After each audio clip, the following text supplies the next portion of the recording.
Right, okay then lads, what I'm going to show you now is just the picking of Chubb 3G110s. Tool that I'll be using, is the CB 110 pick. Okay, so not been using it that long. To tell the truth, it's been sat in the workshop for God knows how long. But Stu popped down the other day and we had sort of a mess about with a few locks. And after doing a few 110s, it's actually worked out to be quite a good little pick once you get the knack of it. Okay, but what I'm going to do, I'm going to just show you this 110 here. Okay, and what I'm going to do, I'm going to pick this from the left hand side first, i.e. bolt on the left. What I'm going to do is spin things round, put a clear front on it, and hopefully then you'll get a bit more insight into what's going on. Okay, the tool in itself, basically the principle of the tool, see how the stem, it's got these quite large upstands at each end. This is now set up for this left mounted lock, because the idea is that the stem here, or the upstand there, goes into the lock up behind the pack, and then what we can do is actually compress the pack as we start to pick. And the knack that I found with this tool is basically trying to control and adjust the amount of pull at the same time, sometimes having to release the tension on and off a little bit. So you're almost trying to sort of position the levers into their correct positions in the lock, so the stump can start to pass into the gating. It's a tricky little tool to use, but like I say, once you get the knack of it, it's not too bad. There's a lot of feel with this tool. Okay, and there's a lot of having to go through the pack now and again just to remind yourself where things are actually sat. Okay, but like I say, what we'll do first off, we'll just get this to start to work from a left mounted point of view. So stem in, pick goes in, just turn that, make sure that the stem now is right at the back, so I just need to push that through. Okay, so that's gone right at the back now, tucked up behind the last lever in the lock. Just get a bit of a better view there. Okay, just come out a bit just so you can see what I'm doing with the pick. Okay, so what I need to do, I'm going to start at the back of the lock, i.e. the fifth lever in the lock, not at the cap end. And the idea is just a little bit of tension on, and the actual pull that I apply, okay, it's just a moderate amount of pull. So as I lift number 5, I'm trying to gauge when I've picked it in the right position. It's just lifted there. You get a very slight bit of give. Okay, so I'm going to come on to number 4. What I do, if it's too hard to lift, then I just ease back with the tension a little bit, just a fraction, to try and position that lever into its true gate. Okay, so I'm just coming through. So I've got pull applied. What I'm doing, I'm testing each lever, and if they're too hard to lift, I just ease off on the amount of pull. I'm just going to sort of try and clear my hand a little bit, just so you can see what's going on. And sometimes you get a nice little click like that. Okay, when you get one that's hard to. You have to get a real grip of the tension tool.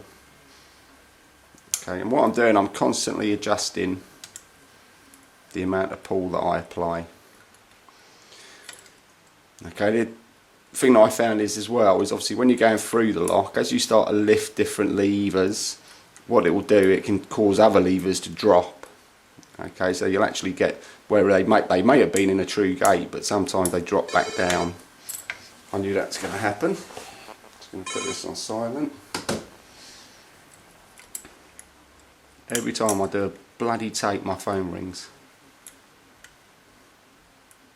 Okay, so I'm just going through looking for tight levers, adjusting the pull, adjusting the tension as I do that.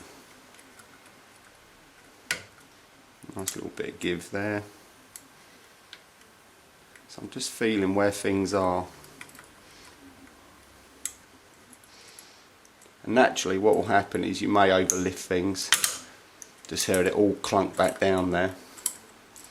What it can have a tendency to do as well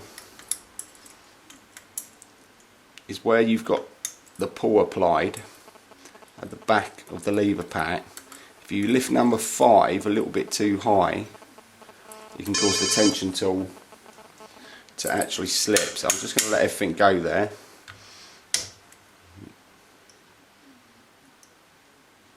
Okay, so I'm just going to concentrate on this a bit more.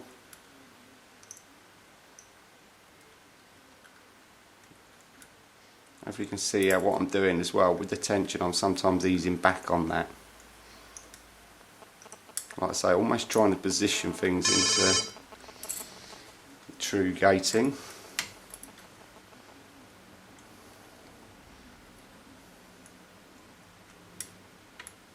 A little bit there. I'm just going through, I'm just feeling where things are, what's tight, what's in a true gate.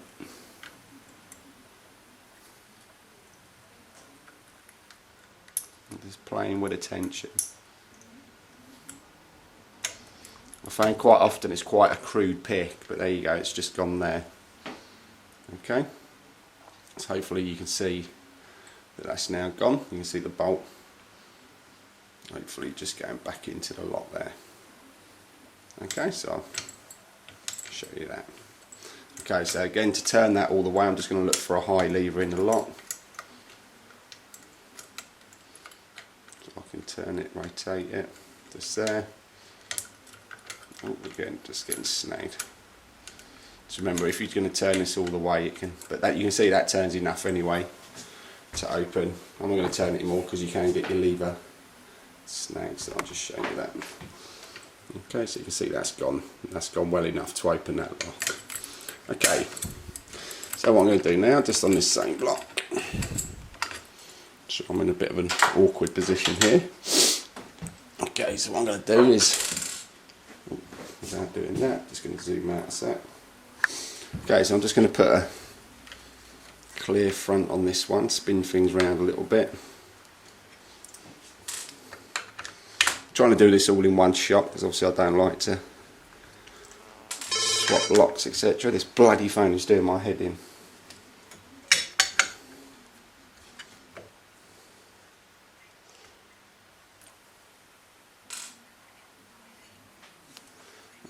Okay, let's switch off that phone. Okay, so you can see that everything's sat in there as should be. Okay, got tiny, if I just zoom in there. You see this, because this is an old 110, or an older, should I say. You can see the anti-pick is really small, so you can actually just generally skip out of them. Okay, like on that one, you got it really small. Okay, you can see the gating there. Okay, fair bit of gating on them, if not them. Okay, so you can see it's all there as should be. Okay, so let's get the plastic cover on this.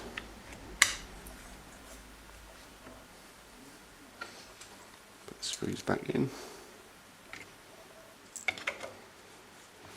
Okay, I'm just going to pop just a couple of screws in here because slightly different cover. Now, I've not actually picked this one. Sorry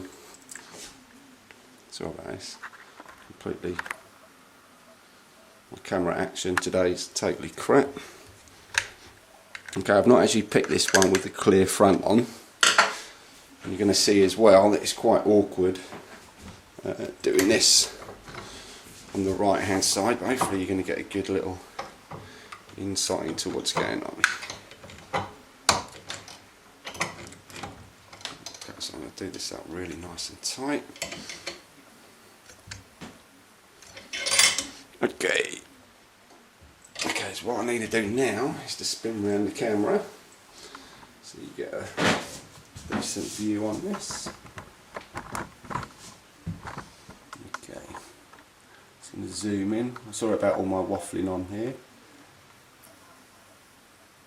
Okay, this is going to be a bloody long tape, I know that. Okay, so you can see everything there. Before I actually launch this phone, which I'm going to do very soon. Okay, just switch that off. Okay, so hopefully you can see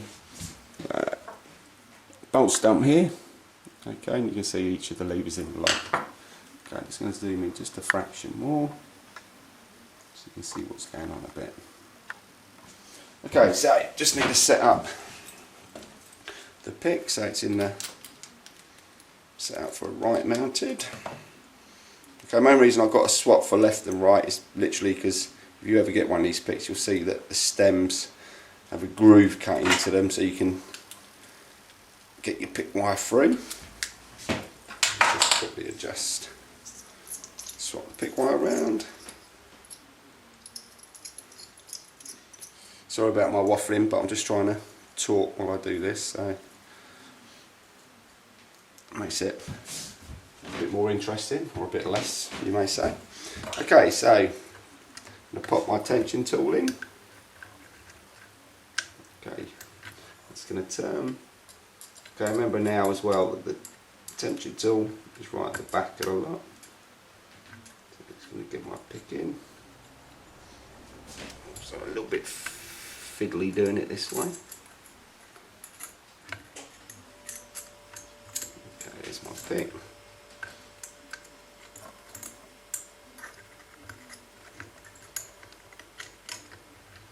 Sorry about this. A bit awkward to get that in. Okay, I can turn that now. Bring the tension tool right to the front. Just getting snagged there. You can see it's quite fiddly to even get the tool in going this way. So my tension tool's getting snagged on there. Let's get the pick in first, I think. Okay, there's the pick. That's a bit better. Okay, better. Okay, so I've got my pick in. So now, as opposed to that slight pull, I'm going to have to slightly compress the pack. The thing that I found being on the right hand side is that it's very awkward just to get the lock to start to work. So I'm just working through, just seeing, and again I'm just adjusting the amount of pull etc that I apply. Sorry, not pull, push now. Just trying to feel things into the gating. Pick wire starts to get a bit tight this way as well. Okay, a little bit less room on here.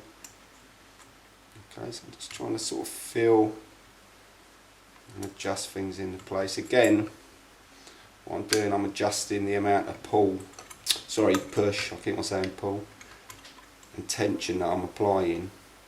So you're almost trying to feed each lever into position. You do get a distinctive little bit of give.